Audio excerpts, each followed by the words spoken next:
Hello guys. Welcome back to my channel. It's your girl Kika. So before I get started, please make sure you press the subscribe button and the little bell icon just so you guys can be notified every time I post a new video. I will really appreciate it. Now, in this video I will talk to you guys about my experience coming here to America, how it was and how I feel now. Now, I was 22, I was 23 when I came here, but the process started when I was 22. My sister's godfather, you know, he worked here as a doctor, so he asked me if I'm interested in coming here, for study.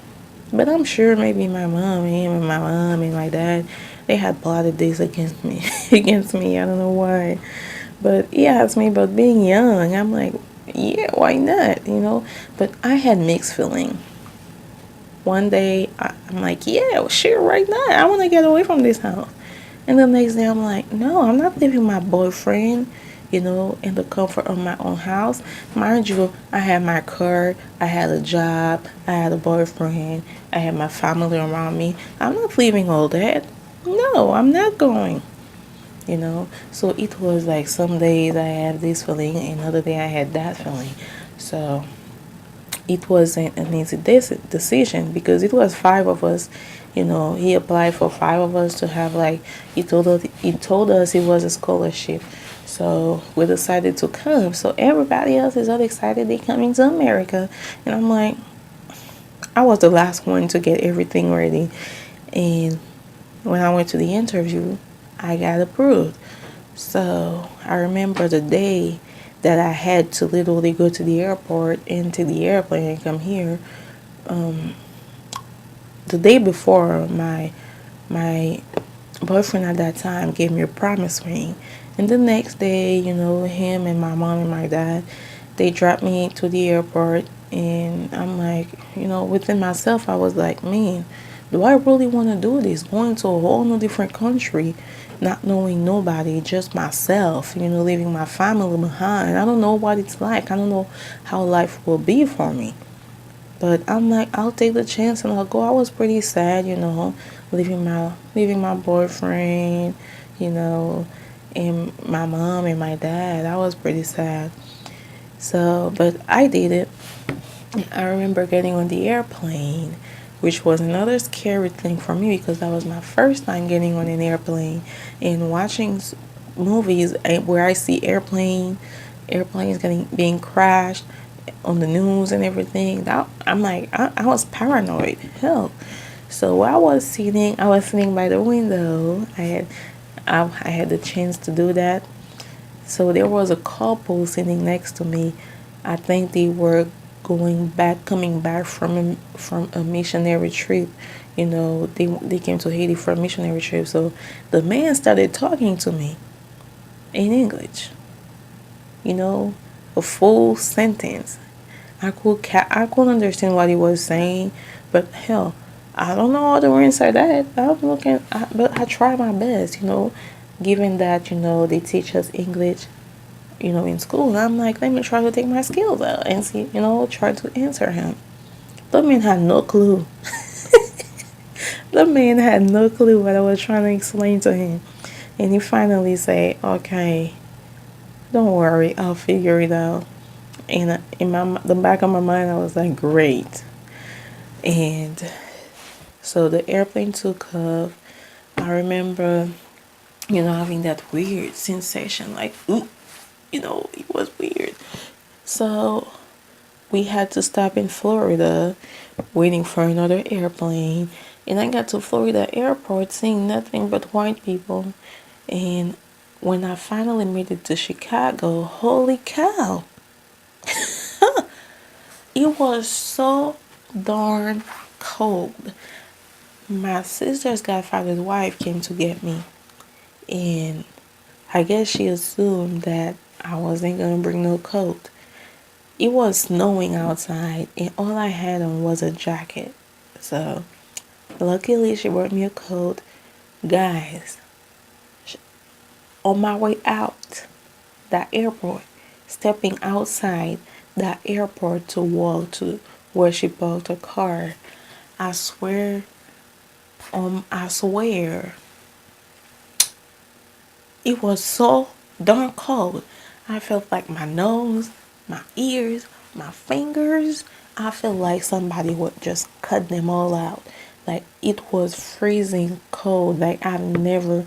That was my first time experiencing this kind of cold, and that was my first time. I started to regret my decision. I'm like, maybe that wasn't such a good idea after all, you know. And that's when I'm like, I'm writing. She was, we were driving, so to get home, to get to her house. And I remember when I make it to her house, and that's when nostalgia started to kick in. I'm like, man, this ain't my house. This is different. This is definitely a new life. Like I want to go back home right now. You know, I had to take a shower. I didn't know how to work the darn shower. you know, Even though I took a hot shower that night, it was still cold. Like my bones were still frozen, I swear. And that's when I started, I went to bed crying, missing my boyfriend, missing my family, missing my sister, missing my bed. You know, this ain't me, this ain't for me. This life is not gonna be for me. I won't be able to go out whenever I want to because it's snowing, because I don't have a car, because I don't know nobody. I have no friends. Guys, I experienced what's the word? Depression when I got here. I remember throughout my first 6 months, I literally felt into depression, don't want to get out of bed. And the funny thing is, the night that I came, the next day, I had to go to school, they had to go register me and everything. I remember the lady that was giving me a tour, she was telling me a whole lot of stuff, a whole lot of things. I don't know what the hell she was talking about. All I remember, I was saying to her, I was answering like, oh, okay, yeah, oh, wow, oh, really? Really? Oh, okay. The lady was like, wait a minute. Do you really understand what I'm saying? Telling you? And I'm like, why? And she's like, I'm asking you questions, and all you keep telling me is, oh, okay, yeah, like you don't answer my questions. I'm like, maybe you're right. I wasn't listening. Because hell, I came in last night. My English is not that good. I don't even know how I'm gonna understand these teachers in class. So that was my first day, and I'm walking around that school feeling uncomfortable as hell because that was my first time seeing that many white people. I mean, white people were everywhere, everywhere. English, and they don't speak English like I'm speaking right now. Like fast paced English. And I'm like, dang, like, what have I done to myself? How the hell did I get here? How the hell did I put myself in this position? You know, it was bittersweet. I was excited, visiting a new country, meeting new people and all of that. But at the same time, I was feeling weird, and I had an accent. Going to school, everybody was like, it was easy to notice me every time I opened my mouth because of my accent. My accent was thick. It's still thick now, maybe, but it was really thick. And every time I start speaking, they turn around. Are you African? Like, wait a minute. Everybody who has an accent and who's black is African in this country? Everybody kept asking me the same question. Are you from Africa? Where are you from? So I'm like, I'm from Haiti. Another bad experience I had. The snow. I was happy to see the snow. But, guys, I never knew you could slip and fall. The snow could turn into ice and break your freaking leg. I remember walking out of class because I had to go from building to building. The school system is so different than, in Haiti. You have to walk to the teacher. versus in Haiti, the teacher has to come to you. Walking out of that building, guys.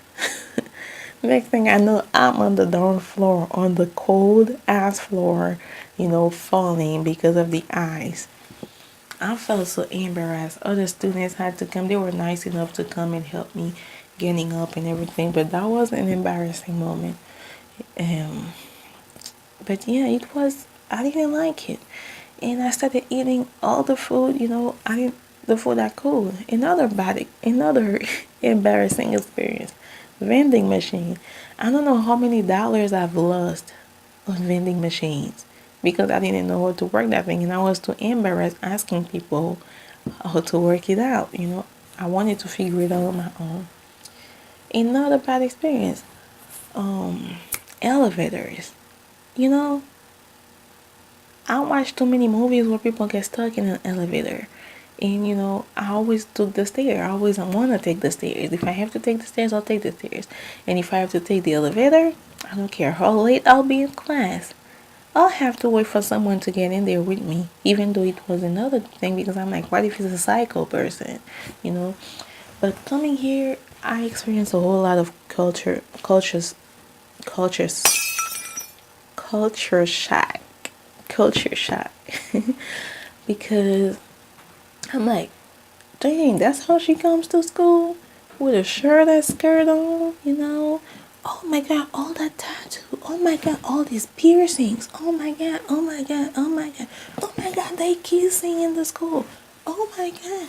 Two girls kissing in the school. I saw so many things that are different than, what will be acceptable in my country.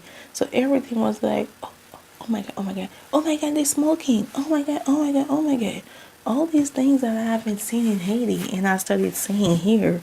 And it didn't take long for me to adapt because I'm like, hell, it's a different culture. I have to adapt. I have to go to class. They put me in an English class, and I remember I kept having straight A's in this class because I did all of that in Haiti already. So grammar, verb, or whatever is not my problem. My problem is putting all what that I learned in practice and start speaking it. That's my problem. So I remember the students were like, how come you don't speak English and you keep having straight A's? As if I was cheating. Like, no, honey. We learned all of that back then in Haiti already. I just need to speak that language. That's where, I started gaining a whole lot of confidence because I'm like, how come you're born in this country and you don't know all that stuff? So it was give and take. I was learning from them and they were learning from me, and I started making friends. I started making friends with other international students, because we all understand each other's struggles. So, but yeah, coming here in America it's not so sweet like everybody else thinks. I remember I was like, so that's why people think it's sweet when you come here. Life here is hard. You have to always be working, always be on your game. There is no mommy and daddy doing this and that for me. You do your own stuff. I had to register for my school.